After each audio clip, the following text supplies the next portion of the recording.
এদিকে কোচবিহারের দিকেও আমাদের নজর রাখতে হচ্ছে, কারণ সেখানে অসুস্থ কেন্দ্রীয় বাহিনীর জওয়ান, বর্তমানে 14 জন জওয়ান তারা হাসপাতালে ভর্তি রয়েছেন। বুধবার খাবার খাওয়ার পর থেকেই অনেক জওয়ান তারা অসুস্থ বোধ করেন। তড়িঘড়ি তাদের তুফানগঞ্জ হাসপাতালে নিয়ে যাওয়া হয়। আর এই ঘটনায় তাৎপর্যপূর্ণ মন্তব্য করেছেন শ্রমিক ভট্টাচার্য শুক্লা।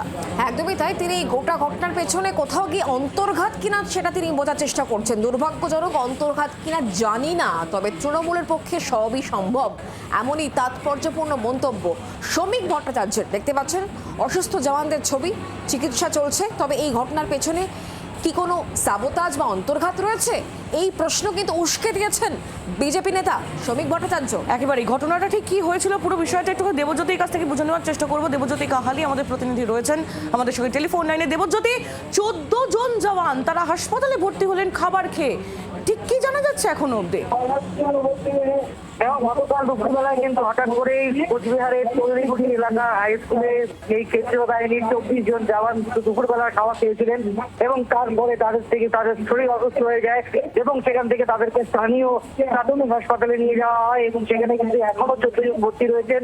এবং সেটা জানা যাচ্ছিল যে সেটা প্রাথমিক তদন্তে উঠে যে বুধবার দিন থেকে এই ঘটনা ঘটতে পারে এবং যে এই কেন্দ্রীয় বাহিনীর জওয়ানরা তারা কি খেয়েছিলেন সেটা নিয়ে কিন্তু তদন্ত শুরু হয়েছে, যে কেন তাদের খাওয়ার সমস্যা হলো না, অন্য কোনো বিষয় রয়েছে সেই বিষয়টা নিয়ে কিন্তু এখনো তদন্ত চলছে। তবে তাদের পরিস্থিতি এখন স্থির রয়েছে, তারা এখন কিন্তু অনেকটাই সুস্থ রয়েছেন বলে জানা গেছে। ধন্যবাদ দেবজ্যোতি।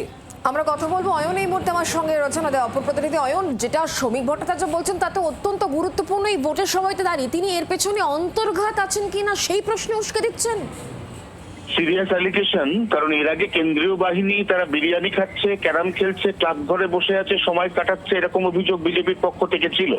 কিন্তু কেন্দ্রীয় বাহিনীর 14 জন জওয়ান তারা অসুস্থ হয়ে হসপিটালাইজ এবং তাদের যে খাদ্যে বিষক্রিয়া তার পেছনে শ্রমিক ভট্টাচার্যের যে যুক্তি সেটা হচ্ছে তৃণমূলের পক্ষে অসম্ভব কিছুই নয়। নিঃসন্দেহে এই অভিযোগ একদিকে নতুন এবং এই অভিযোগ অত্যন্ত বিতর্কিত, খুবই স্পর্শকাতর।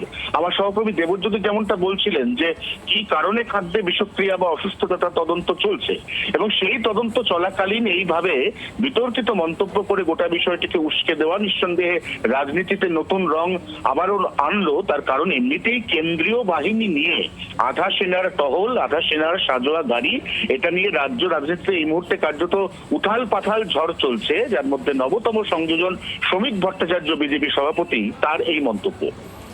একদমই তাই, অনেক ধন্যবাদ অয়ন আমাদের সঙ্গে টেলিফোন লাইনে থাকার জন্য। কোচবিহারে যে 14 জন জওয়ান তারা খাওয়ার খেয়ে অসুস্থ হয়ে পড়েছেন, খাদ্যে বিষক্রিয়া ছিল কিনা, কি কারণে, পুরো বিষয়টা যেমন তদন্ত করে দেখা হচ্ছে। তারই মধ্যে যে প্রশ্ন উস্কে দিয়েছেন শ্রমিক ভট্টাচার্য তা অত্যন্ত তাৎপর্যপূর্ণ। কি বলেছেন তিনি, আসুন শোনাই। উত্তরবঙ্গে ভোটের আগে দেখা গেল যে যারা কেন্দ্রীয় বাহিনী আসছে তারাই কিন্তু 24 জন অসুস্থ হয়ে গেলেন খাবার খেয়ে। দুর্ভাগ্যজনক আমার মনে হয় না, আমার মনে হয় কি হয় না এই নিয়ে আমি কোনো বিবৃতি দিতে চাই না। তবে তৃণমূলের পক্ষে সবই সম্ভব, এগিয়ে বাংলা তো। শ্রমিক ভট্টাচার্য তার বক্তব্য আমরা শুনছিলাম। তৃণমূলের প্রতিক্রিয়া নিয়ে নেওয়ার চেষ্টা করবো শুক্লা। এই মুহূর্তে আমাদের সঙ্গে টেলিফোন লাইনে রয়েছেন তৃণমূল মুখপাত্র রিজু দত্ত। রিজু বাবু, আপনি শ্রমিক ভট্টাচার্য তার বক্তব্য শুনছিলেন, তিনি একেবারে প্রশ্ন উস্কে দিচ্ছেন কোচবিহারে এই ঘটনায়, যেটা অন্তর্ঘাত কিনা জানি না, তবে আপনাদের পক্ষে মানে তৃণমূলের পক্ষে সবই নাকি সম্ভব, কি বলবেন? আমি শ্রমিক ভট্টাচার্যকে বলবো যে শ্রমিক বাবু, আমি জানি গরম খুব পড়েছে আর ইলেকশনে আপনি হেরে ভূত হয়ে যাচ্ছেন, আপনি বিজেপির সভাপতি, আপনার খুব অবস্থা খারাপ হতে চলেছে, তাই ভুলভাল বলছেন, ভুলভাল বকাটা বন্ধ করুন। কেন্দ্র বাহিনী যে এসছে সেটাকে তৃণমূল কংগ্রেস তার থাকার ব্যবস্থা করেনি বা খাওয়ার ব্যবস্থা করেনি, সেটা আপনাদের স্বরাষ্ট্র মন্ত্রকের অধীনে আর নির্বাচন কমিশনের অধীনে। আপনারা আগে দেখুন আপনারা কি খাওয়াচ্ছে, নির্বাচন কমিশন কি খাওয়াচ্ছে, বিজেপি কি খাওয়াচ্ছে আর অমিত শাহ কি খাওয়াচ্ছে, যাতে এদের শরীর খারাপ হয়েছে। আমাদের দেশের জওয়ানরা, আমাদের সম্মান, আমাদের এনাদের জন্য আমরা শান্তিতে থাকি, আর এদেরকে দিয়ে বিজেপির লেঠেল বাহিনী হিসেবে ব্যবহার করানো হচ্ছে আর তারপরে এদেরকে ভুলভাল খাবার খাইয়ে অসুস্থ করা হচ্ছে। আমার তো মনে হয় একটা তদন্ত হওয়া উচিত, আর তদন্তটা বিজেপি আর নির্বাচন কমিশনের উপরে হওয়া উচিত। ধন্যবাদ রিজু বাবু। এই গোটা ঘটনা যখন তদন্তের দাবি করা হচ্ছে বিজেপির তরফ থেকে এবং তৃণমূল কংগ্রেসের তরফ থেকে, ইতিমধ্যে আপনাদেরকে জানিয়ে রাখবো বড় আপডেট সামনে এলো কোচবিহারের এই ঘটনায়। ইতিমধ্যে কমিশনের তরফ থেকে কিন্তু এই গোটা বিষয় জানা গিয়েছে, যে রিপোর্ট চাওয়া হয়েছে। এই মুহূর্তে সব থেকে বড় আপডেট, যে ক্ষেত্রে 14 জন জওয়ান তারা এরই মধ্যে বড় আপডেট, কমিশন কিন্তু রিপোর্ট চেয়েছে, রিপোর্ট তলব করেছে। আহিলি, একেবারে, এবং এই মুহূর্তে আমরা আরো আপডেট এই বিষয়ে নিয়ে নেবো অর্কদীপ্তের কাছ থেকে। আমাদের প্রতিনিধি রয়েছেন টেলিফোন লাইনে। অর্কদীপ্ত, কি খবর পাওয়া যাচ্ছে নির্বাচন কমিশন সূত্রে? দেখো, তুফানগঞ্জে যে ঘটনা ঘটেছে 2 নম্বর ব্লকের তন্দিগুড়ি হাই স্কুলে ভোটের দায়িত্ব সামলাতে এসেছিলেন জওয়ানরা এবং তাতে 24 জন জওয়ান অসুস্থ হয়ে পড়েন, 14 জন হাসপাতালে ভর্তি।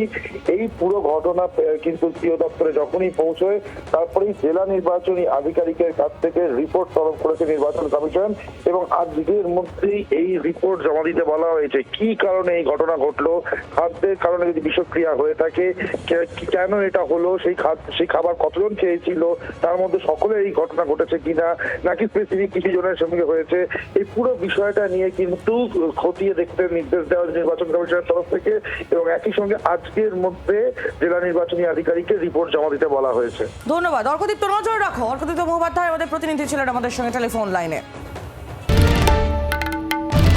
বাংলার আওয়াজ, বাঙালির আবেগ, জি 24 ঘন্টা।